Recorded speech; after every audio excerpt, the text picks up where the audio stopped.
Related videos देखने के लिए हमारे इस चैनल डॉक्टर मौलाना हकीम पीर शफीक रहमान को सब्सक्राइब करें और साथ में लगे बेल आइकन को भी प्रेस कर दें ताकि आप हमारी आने वाली वीडियो से बाखबर रह सकें। और बहुत से दोस्तों के जो ना हमारे पास मैसेज आते हैं और फ़ोन आते हैं कि सवाल पूछते हैं कि जो ना हमको जो ना कुर्बानी के बारे में ये जो ना मसला जो ना बताएं।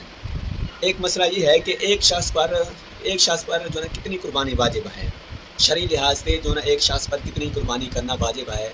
तो ये याद रखें दोस्तों कि साहिब निसाब शख्स पर एक ही कुर्बानी वाजिब होती है, दो नहीं होती।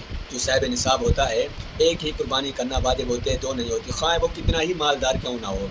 तो एक शख्स के मुल्क में कितना ही निसाब जमा हो जाए तो उस पर एक ही कुर्बानी जो ना वाजिब होती है। तो ये मसला पूछा था, मैंने बता दिया कि साहिब निसाब पर चाहे जितना भी पैसा हो तो उस पर एक जो ना कुर्बानी करना वाजिब है। बाकी दूसरी सूरत ये है कि वो शख्स जो है ना कि आगे सवाब के तौर पर जो इंसान वफ़ात पा गए हैं उनके लिए कर सकता है, तो उनके नाम पर जो ना कुर्बानी जो ना रख सकता है। तो ये जो ना करना उसके लिए जो ना जायज़ है, अजर और सवाब के जो ना तौर पर और भी कुर्बानी जो ना रख सकता है।